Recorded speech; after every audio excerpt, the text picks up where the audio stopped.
Crews continue to strengthen the fire perimeter, extinguishing hotspots, utilizing ground resources and resources alike. Both incidents have requested the WORT and BEAR reports, which are soil severity tests that will be completed by the end of the incident. And we continue to pre-position resources with the current mobilization center in Beaumont, which is in Riverside County, for any new starts that could potentially affect the area. CAL FIRE will continue to support our partners in Unified Command, and we thank you for your patience during this time. For the most current fire information, please go to fire.ca.gov.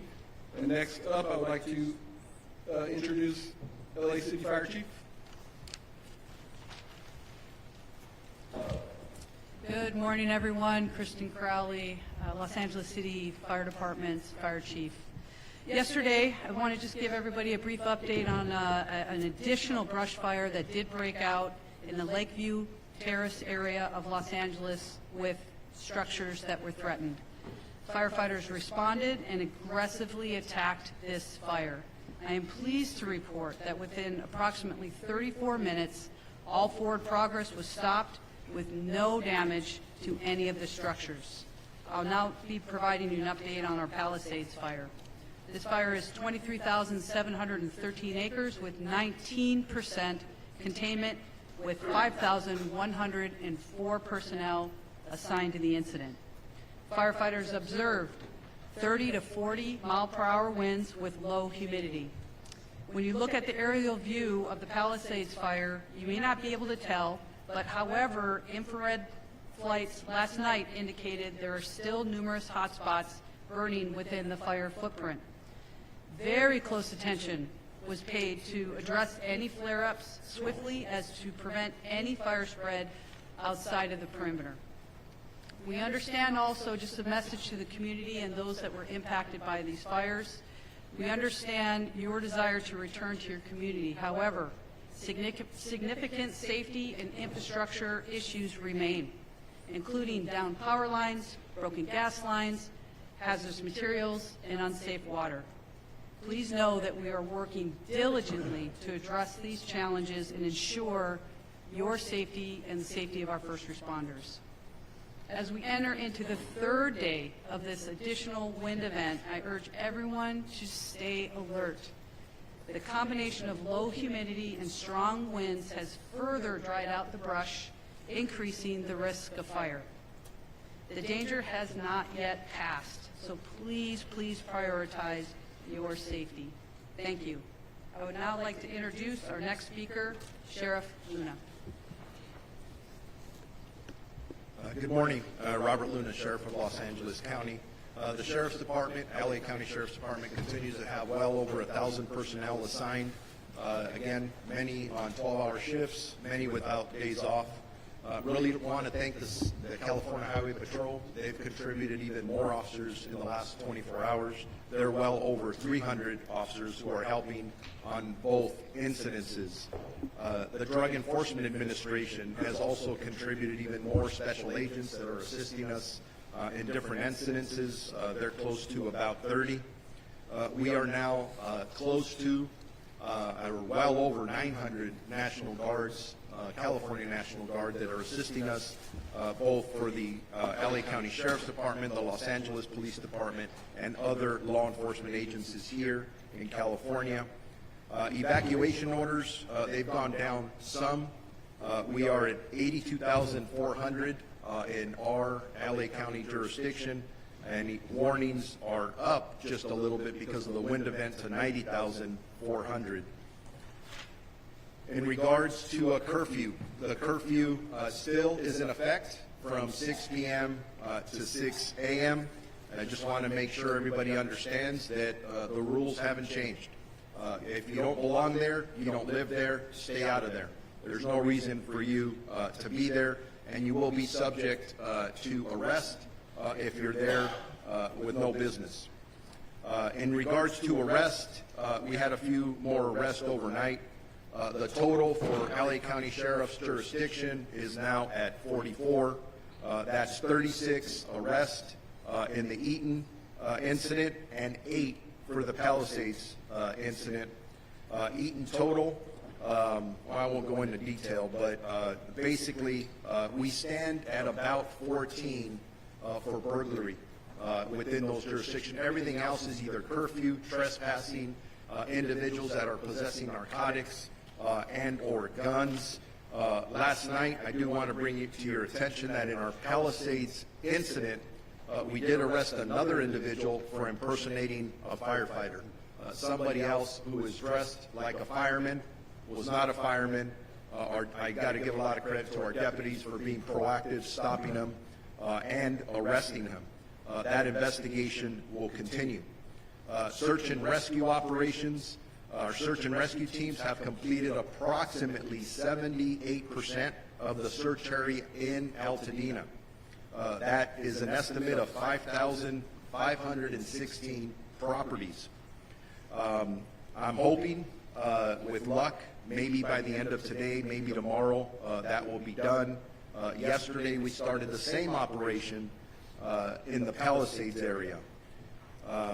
Evacuation zones lifted, Palisades 0, Eaton we did lift 2, so we're communicating the best we can with our partners and our residents to make sure that they can get back in there.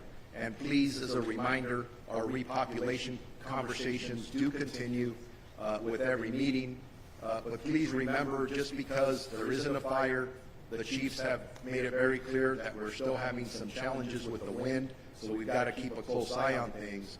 But in talking to our partners at Public Works and Utilities, there are things you can't see that are underground. There's a lot of hazards. So those are things that are going to have to be evaluated hour by hour, day by day, so that we can make sure that when we start allowing our community members back to their homes, that they are safe. Safety is always absolutely number one. In regards to deaths in the Los Angeles County Sheriff's jurisdiction, we still stand at 21. If you've been following the numbers I've been given or giving out, they've stayed static for 2 days now, even though the searches continue, at least in the Altadena area. So 21 deaths, bad news. No more deaths so far. That's good news. So I'm praying that that stays together. And then missing persons, that did increase a bit. But I want to know that originally we had 31 missing person reports that were taken. Thank God 5 of them were found safe. But we still have 26 active missing persons that are reported. 20 in the Eaton area and 6 in the Palisades area. And then as I conclude, if you want any more specific information regarding evacuation orders or warnings, if they're coming or going, road closures, or any other information that you think is important to you and your family, please go to lacounty.gov/emergency. I'd like now to introduce Jim McDonald, the Chief of the Los Angeles Police Department. Thank you, Sheriff. Good morning. Over the last week, you've heard me say that the LAPD remains committed to protecting lives, safeguarding property, and maintaining order in the areas affected by the fire, and that remains the case today. The LAPD remains on tactical alert, and we've dedicated whatever resources are necessary to provide for your safety. LAPD officers are actively patrolling the areas around the clock and protecting your properties like they are our own. Our efforts include enhanced visibility in evacuation zones in neighborhoods where houses and businesses are vacant, deploying marked and unmarked vehicles as well as foot patrols to ensure a strong presence and a swift response to any issues that arise. Our deployment, we understand the frustration and concern many of you are feeling regarding the fire evacuation and the restrictions on returning to your homes. Please know that our officers and National Guard personnel are following the directions of the Unified Command, which is working tirelessly to ensure the safety of everyone involved. We're committed to continuing our discussions with the Unified Command to assess when it will be safe for residents to return. Your safety remains our top priority, and we'll provide updates as soon as it is safe to do so. Thank you for your patience and understanding during these very difficult times. For the upcoming 24-hour period, LAPD will continue to deploy roughly 600 officers to the impacted areas with support from LA Airport Police, Port Police, and the National Guard. We have 200 soldiers assigned to the Palisades incident, and we're very grateful for their support. Excuse me. We're also introducing a team of volunteers from an NGO known as Team Rubicon to assist the public at various checkpoints. These humanitarian aid workers will be available at checkpoints to direct residents to resources and answer questions. They'll be wearing gray shirts and are available to inform and support our community, and again, we're thankful to them. On the missing persons front, we continue to dedicate resources to all reports of missing persons. As of this morning, we have 38 people who've been reported missing. 27 of those have been found safe. Of the 11 remaining, 2 most likely have been found deceased, but yet to be positively identified. In total, we have 3 fatalities that are fire-related. 1 person died at the hospital, but had not been reported missing. We still have 8 missing persons remaining. Arrests, we have no new fire area-related arrests, and we remain at 14. We would like to update all of you on 2 notable arrests that were made on January 14th, just outside the fire zone. At approximately 5:15 p.m., officers responded to a radio call near the intersection of Glen Oaks and Van Nuys Boulevard, where a citizen had detained a possible arson suspect. Upon arrival, officers took the suspect into custody, and the citizen had already extinguished a nearby fire in a tree. During the investigation, the suspect admitted to starting the fire because he liked the smell of burning leaves. The suspect was subsequently booked for arson. Later that evening, at about 9:30 in the area of Santa Monica and Vermont, fire department personnel responded to reports of the suspect setting multiple piles of rubbish and trash on fire. Fire department quickly extinguished the fires, and officers took the suspect into custody. Suspect admitted to setting multiple fires that day and stated that she enjoyed causing chaos and destruction. She was also booked for arson. As we continue to manage this historic, catastrophic event, we want to express our gratitude to everyone who has provided tips and remained vigilant in keeping the city safe. Your cooperation is crucial during this time. And you can hear from those 2 examples I mentioned, there are people out there who this is what they do. If you know of those people, please give us a call before something really bad happens. Excuse me.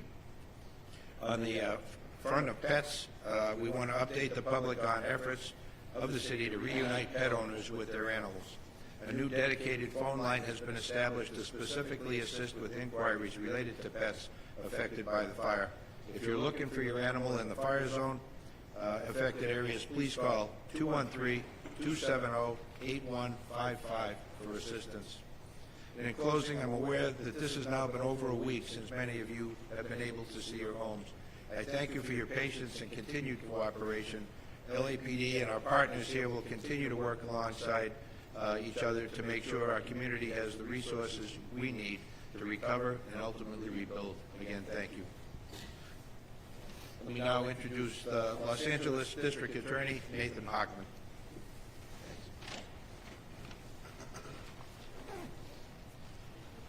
The work of firefighters, law enforcement has been nothing short of heroic. The over 200,000 people who've had to evacuate it, who've cooperated with this, again, it's been incredibly impressive. Yet still there are people out there who have decided that they are going to take advantage of this tragedy, and they're going to exploit this crisis for their own personal benefit. And we have sent this warning, and I'll say it again. The question is not if, but when you will be arrested. You will then be prosecuted, and then you will be punished to the full extent of the law. On Monday, we announced the charging of 10 different individuals, 9 for looting, 1 for arson. Of the 9 individuals, they were involved with both looting in the Palisades fire area as well as the Eaton fire area. They are looking at a minimum. The shortest sentence that anyone charged is looking at is 6 years in prison, 9 years in prison for another individual. We have people who are looking at 22 years in prison and a maximum sentence of life in prison. These are very significant punishments. Justice will be swift. Justice will be significant if you want to take advantage of this tragedy. Following on what Chief McDonald says, we've actually filed charges in 2 additional arson cases. Again, not related to the major fires. There's one that we charged an individual who set a fire in the city of Industry. He set bushes on fire. He set a pallet on fire. He set the back of a tractor trailer on fire. Those fires were quickly put out. And that individual is looking at 7 years for a maximum prison sentence. Another individual was charged in the city of Irwindale under the I-605 underpass. Again, setting a fire that was quickly put out. That individual is looking at a maximum sentence of 14 years.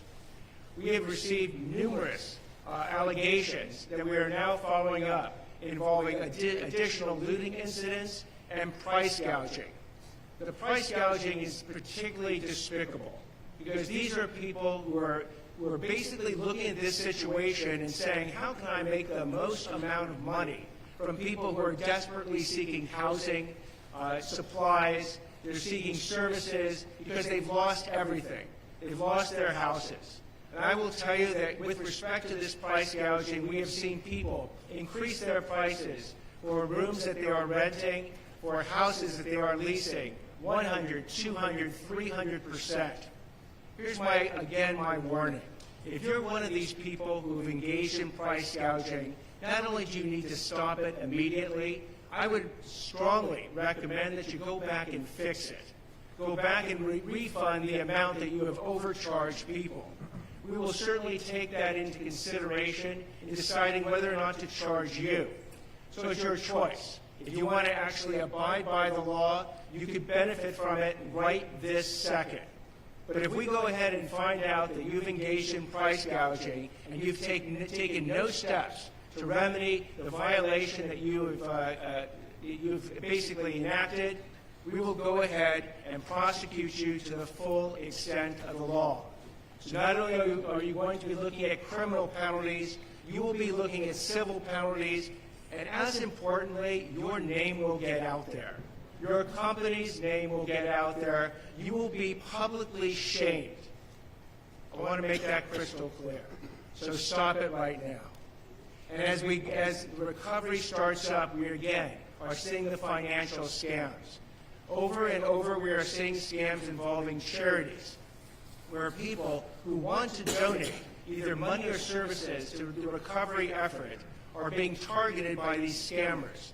My strong message to you is if this happens, please check the organization that you are donating your money to beforehand. Do not donate cash. Do not even donate Bitcoin because it's very hard to track. Only deal with reputable organizations that you can then check out who will get that money to the appropriate people in need.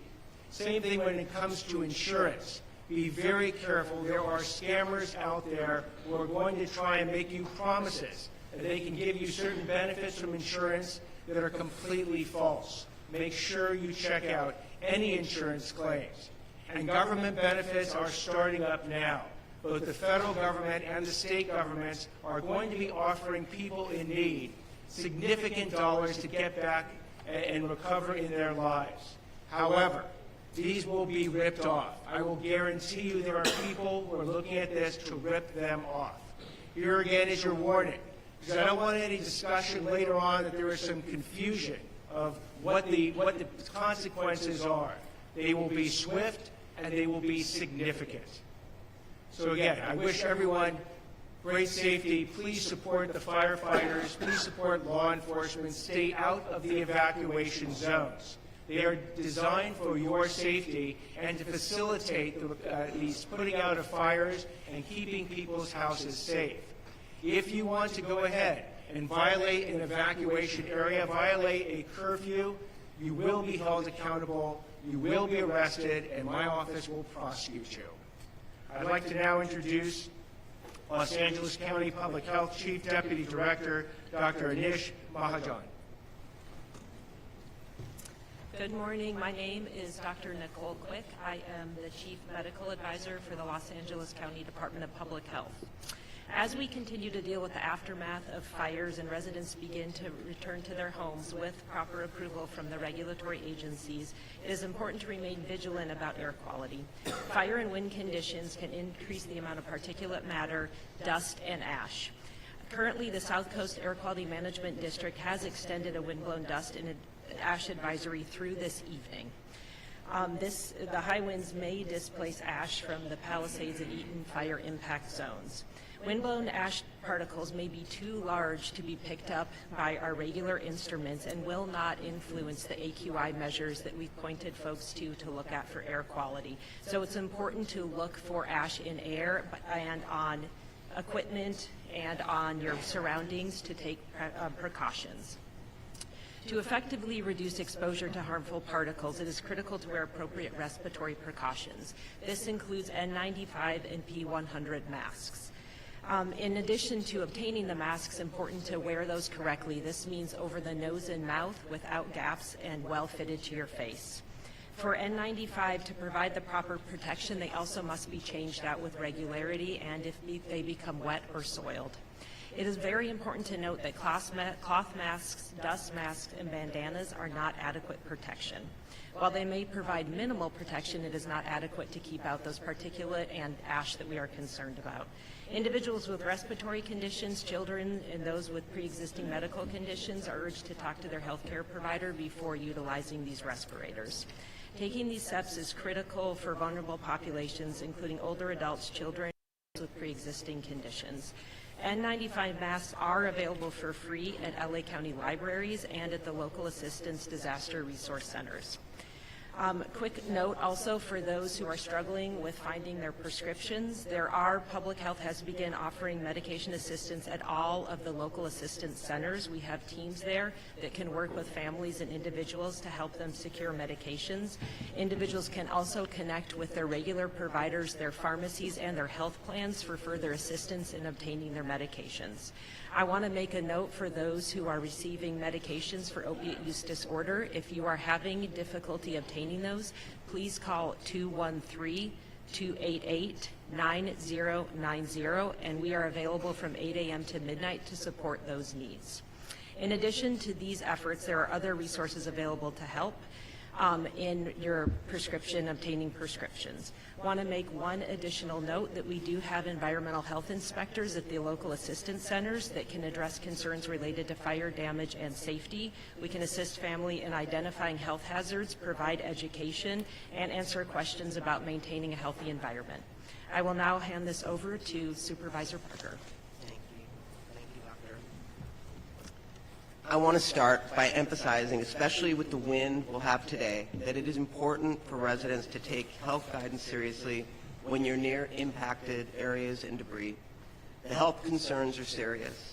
I've heard many questions about how to be safe when you're around an impacted area. Today, large signs are going up all over Altadena that outline precautions you should take when you're near impacted areas and when you're sorting through debris.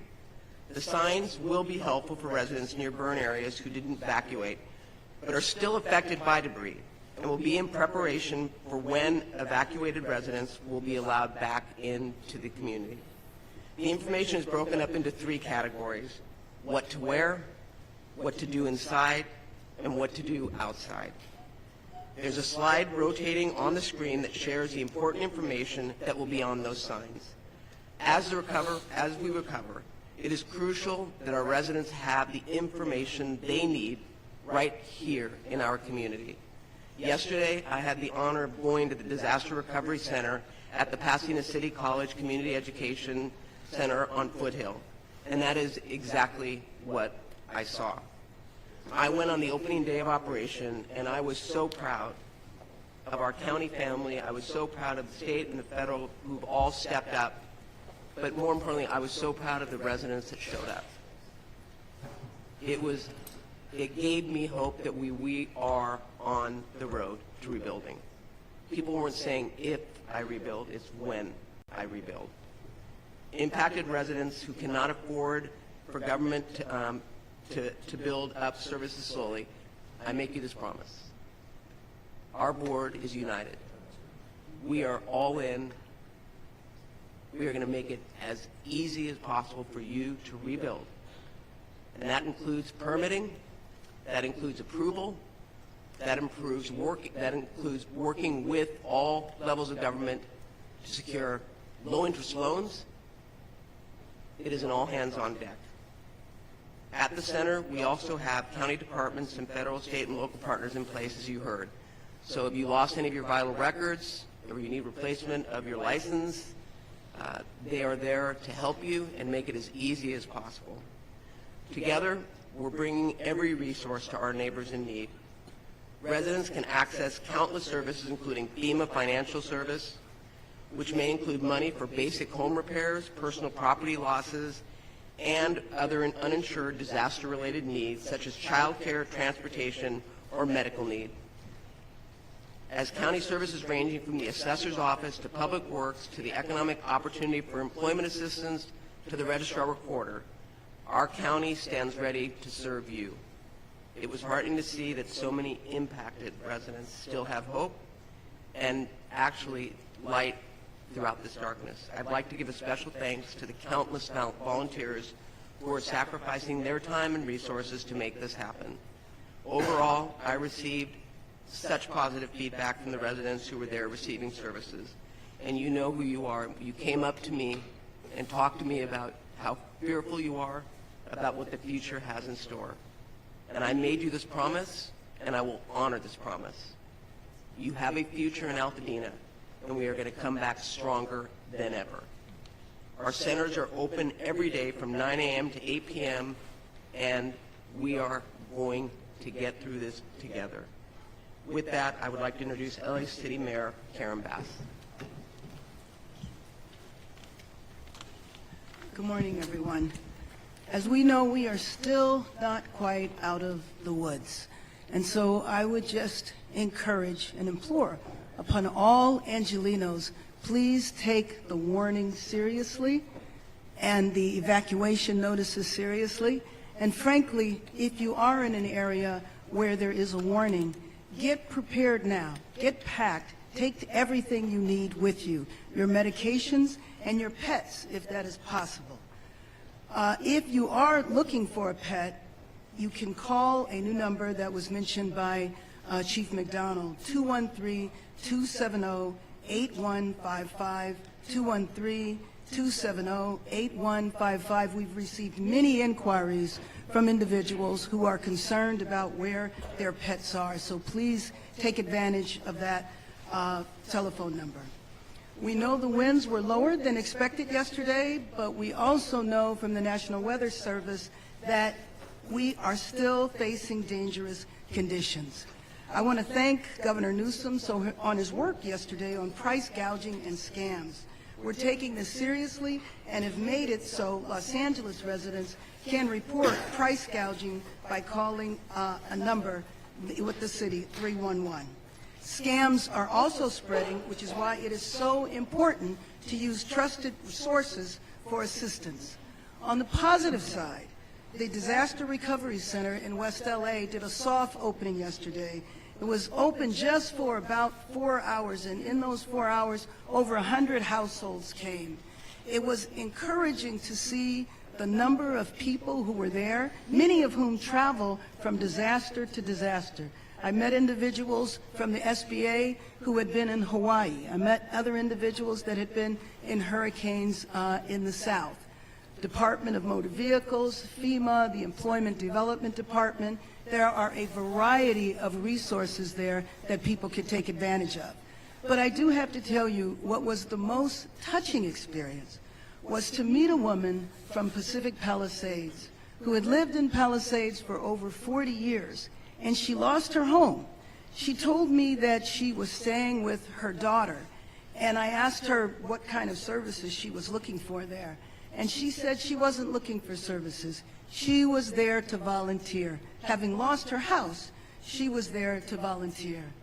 To me, this is an example of the spirit of Los Angeles, selfless and resolute, that we will make it through these fires and we will rebuild. When I think of individuals who have lost their homes, it's not just a matter of losing a house. You've lost memories, family, all of the experiences that took place there are gone, and gone unexpectedly, gone rapidly. So at the same time as we prepare to make it through the rest of this emergency, we also have to start putting in place what we need to do to rebuild. And so I mentioned a couple of days ago, I did an executive order to expedite the rebuilding so those individuals will not have to go through the long waits that are usual. But yesterday, this Los Angeles City Council met and passed a number of motions that will assist in that effort. As Supervisor Barger said, we are one city, we stand together, the city and the county will do everything we can to expedite the rebuilding. If you need any resources, you can go to lacity.gov. I also want to thank the generosity of legitimate philanthropy, because there is legitimate philanthropy out there, and I hope people give generously. The California Community Foundation's fund that now has over 20,000 donations, over $18 million, received a significant contribution last evening from Mayor Rex Richardson from Long Beach, and the people of Long Beach contributed $500,000. This is how we will rebuild our city. We will rebuild our city stronger. Thank you. And let me now introduce Supervisor Lindsay Horvath. I want to reiterate the particularly dangerous situation today. Get ready now and be prepared to leave. For our county service and school updates, yesterday our board started the process of a county relief program for victims of all fires. There's more information to follow, and we will continue to act swiftly to support our residents. The County 211 wait times are now under 5 minutes. Please use 211 to access county resources and information. Several more LAUSD schools are open today. Palisades Charter Elementary students should attend Brentwood Science Magnet Elementary. Marquez Charter Elementary students should attend Norrish Sterry Elementary. You can call the Department of Animal Care and Control at 562-940-6898 to help with pet reunification. LA County Parks are hosting care camps for young people impacted by the fires. You can register at parks.lacounty.gov/care camps. And there's more information on all recovery efforts throughout the county at recovery.lacounty.gov. Because of the particularly dangerous situation, there may be additional power outages. Please take this opportunity to charge your phones and batteries and to make sure that you are prepared in the event of a power outage. The declaration of emergency countywide has gone into effect and includes illegal price gouging, including on rent and housing options. We cannot raise the price of rent, goods, or services more than 10%. There are both criminal and financial penalties. These are enforced by our district attorney, as you heard, through the county's declaration of emergency. Our county council and our director of consumer and business affairs have the authority to impose civil penalties. And I spoke with our attorney general of the state this morning, who is vigorously investigating cases at his level. We are taking these instances seriously, and there will be consequences.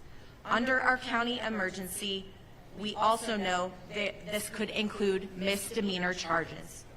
The governor, as you have heard, has also issued a new executive order, and we thank him for his support and leadership. To report price gouging or other predatory practices, you can do so at oag.ca.gov/report, or you can call 800-593-8222. For more emergency updates, you can still see those at emergency.lacounty.gov. And I want to echo the thanks to our first responders, to our volunteers. I also want to especially acknowledge LASA, those who are working in the county's newly established ECRC, and our homeless initiative efforts supporting those who are unhoused in fire danger areas. Our ICP has deployed more than 15,000 people through throughout Los Angeles County for all of these fires. We thank each and every person who is helping Angelenos in this critical time. Los Angeles and the state of California have stepped up. We have been supported by people throughout our nation, and together we will recover. Thank you. And now I'd like to introduce FEMA Region 9 Administrator Robert Fenton Jr. Thank you, and good morning. I just want to first give an update on our registrations for our individual assistance program. We're up to 53,000 registered, almost $12 million provided. And yesterday I had the opportunity to visit the UCLA Disaster Recovery Center with Mayor Bass to mark its opening. And as was discussed, a number of federal, state, local, nonprofit organizations there. Survivors impacted by the fire could go there to get many different services. I think there was over 70 different organizations there working to provide help to individuals affected by the disaster. So I would urge individuals to make sure you register with FEMA. If you're insured, go to your insurance first. It's better to register before going to the recovery center, but there are a lot of services there that everyone that's been impacted by the fire should take advantage of. The second thing I want to talk about is our transitional shelter and assistance program, which we just activated last night. The governor has requested that FEMA activate its transitional shelter and assistance program for displaced survivors. I'm happy to announce as of today this program is now open. The transitional shelter and assistance allows for fire survivors to stay at participating hotels to help fill the housing gap until they can identify a short or longer term housing solution. TSA may also be available for those that have insurance, so it will help if you're in the process of still trying to understand what your insurance covers, or if you have alternate living expense for that. It will be for a limited time, but it will help during that time period in order to make those decisions. FEMA is reaching out to fire survivors that have registered with us that would be eligible for this program. So you don't need to request this type of assistance. If you're eligible, FEMA will notify you via phone, text, or email. Underneath this program, FEMA pays for the cost of the room, taxes, and non-refundable pet fees directly to participating hotels. Survivors are responsible for other ancillary costs like laundry or restaurants, parking, telephone service, etc. TSA is a temporary sheltering program. FEMA will continue to communicate with those in our program every 14 days to determine the need for longer-term sheltering and what other resources are available to you. Lastly, I want to talk about the next steps we're taking to start the process toward recovery and rebuilding. The governor has requested that the federal government remove all household hazardous waste from properties impacted by the fires. We had a meeting yesterday with the county, the city of LA, and all the other impacted communities, public works directors, and we have directed the Environmental Protection Agency to do this, and I've allocated $100 million to go ahead and get this started. EPA's mission will be to reduce the immediate threat of hazards. They do this by removing everyday products like paints, cleaners, solvents, oils, batteries, pesticides, larger asbestos debris, and also pressurized fuel cylinders, lithium-ion batteries. EPA will stand up 40 teams over the next couple of days, which equates to approximately 500 personnel. EPA will work in close coordination with the state, county, city, and local communities across the fire areas, including the incident commands of Palisades and Eaton, to remove household hazardous waste. This will be the first step in getting survivors back to their homes and communities by removing those hazards from that area, so that then we can get into greater debris clearing and ultimately rebuilding. Thank you.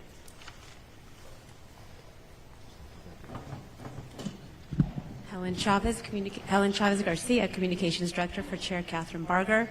We thank the Honorable Antonio Vasquez from the State Board of Equalization for being here today. We will now transition to the question and answer portion of our press conference.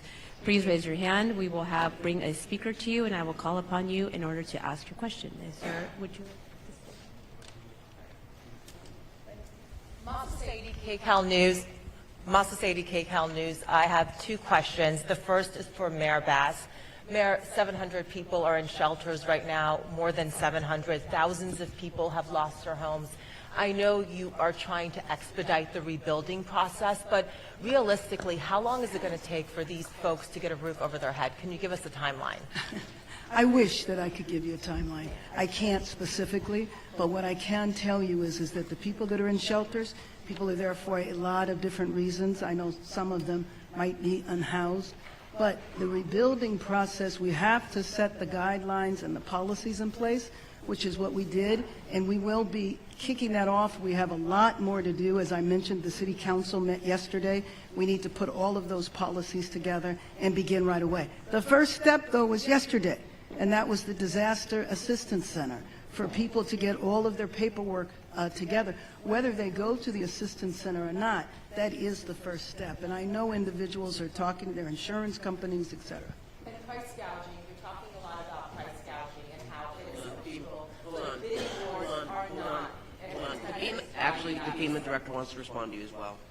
Yeah, I just want to add to that. We will be sending personnel from our teams to the shelters to see how many are eligible with our programs, and if we can move into a transition shelter and put in a more safer housing environment into a hotel. So we'll be doing that over the next day or two to help move people to a better situation than the Congress shelters are in right now. And on the price gouging that we're seeing happening with rentals, again, price gouging is illegal, but bidding wars are not. If the tenants are driving that, we're seeing more and more evidence of these bidding wars. Should people here in Los Angeles be bracing for rents to dramatically increase, or is there anything you can do to try to stabilize the market?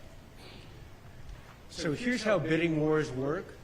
If a landlord or someone who's renting out a particular house or room had an original price before the wildfires and the state of declaration occurred, and keeps that original price, but others give him or her additional money to rent, and they take absolutely no action whatsoever to in any way increase that price, then it falls in a gray area. I don't want to say it is 100% legal, but it is a gray area.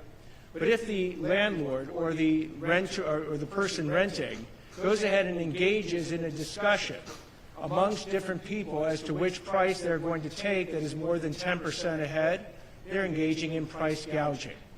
So again, what I would strongly, strongly urge anybody who's renting or selling or providing a service is that if you receive more than 10% of the amount that you would have received before these wildfires, you are now entering into the world of price gouging. Your case will get looked at, and if you are found guilty of it, you will be prosecuted. Thank you. We're going to go right over here. Hi, this is Kate Cagle with Spectrum News 1. I have a question for Mayor Bass. What was your involvement in emergency preparation in the decision not to deploy up to 1,000 available firefighters last week, given that the National Weather Service was warning about this life-threatening and destructive windstorm? This is in regarding to the reporting in the Los Angeles Times. I will let Chief Crowley answer that.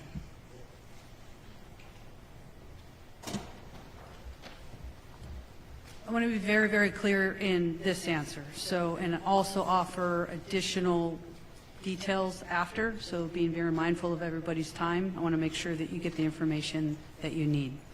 In regard to the LAFD's position and pre-positioning of our resources, we followed the system in place. The system in place looks at the overall weather and risk. With that, we pre-deployed the resources in very, very calculated ways throughout the city, also not knowing where a fire might start and might not start. I think that's very, very important that everybody understands that. Also, knowing that there was a higher risk than normal in a very high fire, type of a scenario. 5 additional engines were pre-deployed on top of what we normally would do. But again, out of respect for everybody here, I'd like to offer very detailed information to share with everybody as to what and how we pre-deployed and what came into the decisions that we made on that day and then following the fire. I'll be available right after, okay? And we're going to have... Mayor Bass, because as mayor of the city, doesn't the buck stop with you as far as emergency preparedness and preparing for the wind event that was forecasted? The buck always stops with me, but I think you received your answer from the chief. Thank you. Last question over here, and then we will transition to one-on-ones to make sure you get your answers. Jonathan Vigliotti with CBS News. My question is, I have one for each of the fire chiefs. And I just want to start off saying the firefighters, the men and women on the front lines, they are heroes. I say that as a resident and a journalist that has witnessed it firsthand. Chief Crowley, with that said, and forgive me, I'm going to be looking down because there's a little bit of a timeline I want to establish, because just after 6 p.m. last Tuesday night, as winds were reaching their strongest, many neighborhoods, as you know, were already on fire. This all-hands-on-deck alert to off-duty firefighters was issued. You even reached out to local news to ask for help in assisting putting out that call. We did as well. The LA Times, as it's been mentioned, now saying that 1,000 firefighters were on standby. That would have effectively doubled the response. This speaks to chaos and poor planning. You mentioned saying something off camera, but now that you do have this live feed going, you're a straight shooter. Can you please tell me directly why the delay to activate when for many hours, neighborhood after neighborhood was on fire, and your firefighters, these heroes, were telling me they felt like they were in the minor leagues? So I want to echo your sentiments first and foremost with our firefighters and first responders that were dispatched and responded to that incident. Heroic efforts. And I can tell you... Were they let down? I'm sorry? Were they let down by your leadership? I will tell you that we followed a system in place, and I will explain my position on this. When it comes to the totality and the risk that can occur in the city of Los Angeles, we do have a system in place. We're very system and process oriented for the right reasons. We follow a system. We did that. We pre-deployed the necessary resources knowing that, or not knowing, I should be very specific, in where a fire might break out in the city. I think it's also very important that media knows, as well as the communities knows, that we are here to protect them, that we do have that capability to surge. You ask about a length of time. We pre-deploy the resources on top of what we normally would do. They went to work. We immediately then utilized all available on-duty, special duty people that aren't normally in the field. They surged. They went and staffed every other available resource at that time. They were pulled in. Another very, very important point that the community and you need to know is that we're talking about these 1,000 engines that we're saying that were unstaffed. Facts. The facts of the matter is those engines, they're pumps, they go behind our trucks. I won't get too detailed in the operations. They're actually staffed with fire department personnel. The reality, and this is very important for everybody to understand, straight shooter right here, is that our firefighters on the truck were immediately pulled in, whether they were staffed with 4 people. I got to be very clear. We had the capability, and we did pull every resource in and around the area. Those firefighters on the truck jump on that additional pump, the truck or the engine that we're talking about, that we're saying we're unstaffed. We are very fortunate as a department to have a resource deployment that we have. I don't think there's any other department in the nation that has the resource deployment model that we have. That happened. Our firefighters jumped on the pumps, our additional 1,000 engines that you're talking about, and they went to work. So we have the system that's built. We followed the system. We surged where we could surge. And in fact, I'll be the first one to stand up and say, yeah, we need help. This was so incredible. We have never seen anything. And to say or to think that the LAFD leadership or whoever we want to point to doesn't care about the communities that we serve, that we don't do everything that we can with the capabilities and the limitations of what we have or don't have. I can tell you and stand before you, we did everything in our capability to surge where we could. We had the flexibility built into the system. Had you responded sooner, had you activated those reserves sooner, could you have saved more neighborhoods and more lives? I would think fundamentally, as we surged exactly how we did, Our firefighters pushed in, they did everything that they could, and it's a what if. Again, I want to also focus on... So you wouldn't do anything different? No, of course there's always lessons learned, I tell you. I am taking this to the highest of high thought processes of how the LAFD and our entire region could do better in the future. Let me be very, very clear. The other piece is what and how quickly we were able to surge, not only with limited capacity within the fire department. Thank God for our agencies around us. That happened so quickly without delay with a phone call. We got the resources where we needed to do the greatest good at that time. Thank you. Thank you. We're going to go ahead and transition. I'm sorry, we're out of time. Let's go ahead and do our one-on-ones. Please move forward. We can connect you to the speaker that you want to speak to. Thank you for attending today's press conference.